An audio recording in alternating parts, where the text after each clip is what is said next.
ಸಾಂಸ್ಕೃತಿಕ ಪರಂಪರೆಯುಳ್ಳ ಚಿತ್ರಾವತಿ ನದಿ ಕೊಳಕು ಕಾಲುವೆ ಆಗುವ ಮೂಲಕ ತನ್ನ ಸೌಂದರ್ಯವನ್ನೇ ಅಲ್ಲದೆ ಅಸ್ತಿತ್ವವನ್ನೇ ಕಳೆದುಕೊಳ್ಳುವ ಜೊತೆಗೆ ಕಲುಷಿತವಾಗುತ್ತಿರುವುದಕ್ಕೆ ಮುಖ್ಯ ಕಾರಣ ಪುರಸಭೆ ಮತ್ತು ಯುಜಿಡಿ ಕಾಮಗಾರಿ ಎಂದು ಚಿತ್ರಾವತಿ ನದಿ ಪುನಶ್ಚೇತನ ಸಮಿತಿ ಅಧ್ಯಕ್ಷ ಹಾಗೂ ಹಿರಿಯ ವಕೀಲ ಎಜಿ ಸುಧಾಕರ್ ತಿಳಿಸಿದ್ದಾರೆ.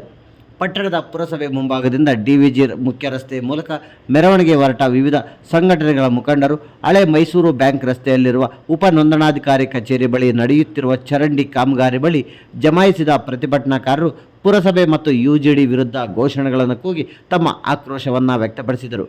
ಪ್ರತಿಭಟನಾಕಾರರನ್ನು ಉದ್ದೇಶಿಸಿ ಮಾತನಾಡಿದ ಚಿತ್ರಾವತಿ ನದಿ ಪುನಶ್ಚೇತನ ಸಮಿತಿ ಅಧ್ಯಕ್ಷ ಹಾಗೂ ಹಿರಿಯ ವಕೀಲ ಎಜಿ ಸುಧಾಕರ್ ಅವರು ಪಟ್ಟಣದ ಹಳೆ SBM ರಸ್ತೆ ರಾಷ್ಟ್ರೀಯ ಹೆದ್ದಾರಿ 44ಕ್ಕೆ ಸಂಪರ್ಕ ಕಲ್ಪಿಸುವ ರಸ್ತೆಯಾಗಿದ್ದು ಇದು ಮಧ್ಯ ರಸ್ತೆಯಿಂದ 44 ಅಡಿ ಅಗಲದ ರಸ್ತೆಯಾಗಿರುತ್ತದೆ. ಆದರೆ ಅಧಿಕಾರಿಗಳು ಅವೈಜ್ಞಾನಿಕ ಚರಂಡಿ ನಿರ್ಮಾಣ ಮಾಡುತ್ತಿದ್ದು ಇದು ರಸ್ತೆ ಅಗಲೀಕರಣ ಕಾಮಗಾರಿ ಆರಂಭವಾದಾಗ ಚರಂಡಿಯನ್ನು ಧ್ವಂಸಗೊಳಿಸಬೇಕಾಗುತ್ತದೆ. ಪಟ್ಟಣದ ಸಾರ್ವಜನಿಕರ ಹಾಗೂ ಪುರಸಭೆ ಅಧಿಕಾರಿಗಳ ನಿರ್ಲಕ್ಷ್ಯದಿಂದ ಗಬ್ಬುನಾಥ ಹೊಡೆಯುವ ದೊಡ್ಡ ಚರಂಡಿಯಾಗಿ ಮಾರ್ಪಾಡಾಗಿದೆ.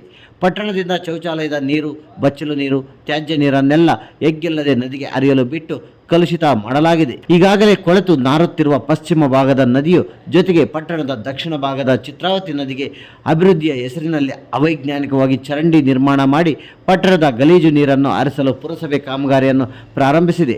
ಇದರಿಂದ ಇಡೀ ಚಿತ್ರಾವತಿ ನದಿ ಕೊಳಕು ಕಾಲುವೆ ಆಗುವ ಮೂಲಕ ತನ್ನ ಸೌಂದರ್ಯವನ್ನೇ ಅಷ್ಟೇ ಅಲ್ಲದೆ ಅಸ್ತಿತ್ವವನ್ನೇ ಕಳೆದುಕೊಳ್ಳಲಿದೆ. ಇದನ್ನು ತಡೆದು ನಮ್ಮ ಚಿತ್ರಾವತಿ ನದಿಯನ್ನು ಉಳಿಸುವುದು ನಮ್ಮೆಲ್ಲರ ಆದ್ಯ ಕರ್ತವ್ಯವಾಗಿದೆ ಎಂದರು. ಇನ್ನು ಈ ಸಂದರ್ಭದಲ್ಲಿ ವಕೀಲರ ಸಂಘದ ಅಧ್ಯಕ್ಷ JN ಮಂಜುನಾಥ್, ಝಾನ್ಸಿ ರಾಣಿ ಲಕ್ಷ್ಮೀಬಾಯಿ, ರಾಜಶೇಖರ್, ಬಾಲು, ಟಿ ರಘು, ಅಶ್ವತ್ಥಪ್ಪ, ಮುನಿವೆಂಕಟಪ್ಪ, ಚಂದ್ರಾಯಪ್ಪ ಸೇರಿದಂತೆ ಅನೇಕ ಮುಖಂಡರು ಸೇರಿದಂತೆ ಸಂಘಟನೆಗಳ ಮುಖಂಡರು ಉಪಸ್ಥಿತರಿದ್ದರು.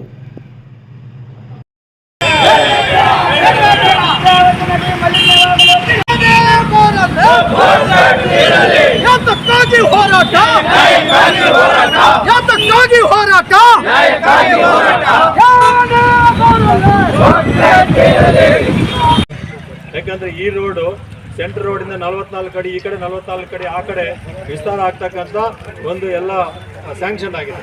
ಆ ಕೆಲಸ ಮಾಡಿದಾಗ ಇದು ಮತ್ತೆ ಹೋದಾಗ ಇಷ್ಟು ಲಕ್ಷ ರೂಪಾಯಿ ಖರ್ಚು ಮಾಡೋದಕ್ಕೆ ವ್ಯವಸ್ಥೆ ಮಾಡಿಕೊಡ್ತಕ್ಕಂಥ ಜ್ಞಾನ ಪುರಸಭೆಯವ್ರಿಗಿಲ್ವಾ? ಯಾಕೆ ಇಷ್ಟು ಖರ್ಚು ಮಾಡಬೇಕಾಯಿತು ಅಂತಕ್ಕಂಥ ಮಾತನ್ನು ಈ ಸಂದರ್ಭದಲ್ಲಿ ಹೇಳ್ಬೇಕಾಗ್ತಕ್ಕಂಥ ಇದನ್ನ ಖಂಡಿತವಾಗಿ ನಿಲ್ಲಿಸಲೇಬೇಕು. ಇದರ ಮೂಲಕ ಹಾದೋಗ್ತಕ್ಕಂಥದ್ದು ಈಗ ನೋಡಿ ನಮ್ಮ ಕಣ್ಣೆದ್ರ ಮುಂದೆ ಈ ಕಾಲುವೆ ನೀರು ಆ ಪಕ್ಕದಲ್ಲಿ ಸಬ್ ರಿಜಿಸ್ಟರ್ ಆಫೀಸ್ ಎದುರುಗಡೆ ಒಂದು ಕಾಲುವೆ ಹೋಗ್ತಾ ಇತ್ತು, ಅದು ಎಡಕಾಲುವೆ ಮುಖಾಂತರ ಕೊರ್ಲುಗುಂಟೆಗೆ ಹೋಗ್ತಾ ಇತ್ತು. ಅದನ್ನ ಸ್ಟಾಪ್ ಮಾಡಿ ಈಗ ಈ ಕಡೆ ಹರಿ ಬಿಡುವಂತ ಸಂದರ್ಭ ಏನು, ಯಾಕೆ ಕಾರಣ ಏನು? ಅದನ್ನ ಎಡಗಾಲುವೆ ಕೂಡ ಅದನ್ನ ರೆಡಿ ಮಾಡಿ ಅದ್ರ ಮೂಲಕ ನೀರನ್ನು ಹಾಯಿಸಿದ್ರೆ ಚಿತ್ರಾವತಿ ನದಿಗೆ ನೀರು ಹೋಗ್ತಕ್ಕಂಥದ್ದು ನಿಲ್ಲುತ್ತೆ. ಜೊತೆಗೆ UGD 27 ಕೋಟಿ ರೂಪಾಯಿ ಖರ್ಚು ಮಾಡಿ ಬಾಗೇಪಲ್ಲಿ UGD ಮಾಡಿದ್ದಾರೆ. ಯಾವ UGD ಕಿಟ್ಟು ಕೂಡ ಕೆಲಸ ಮಾಡ್ತಾ ಇಲ್ಲ.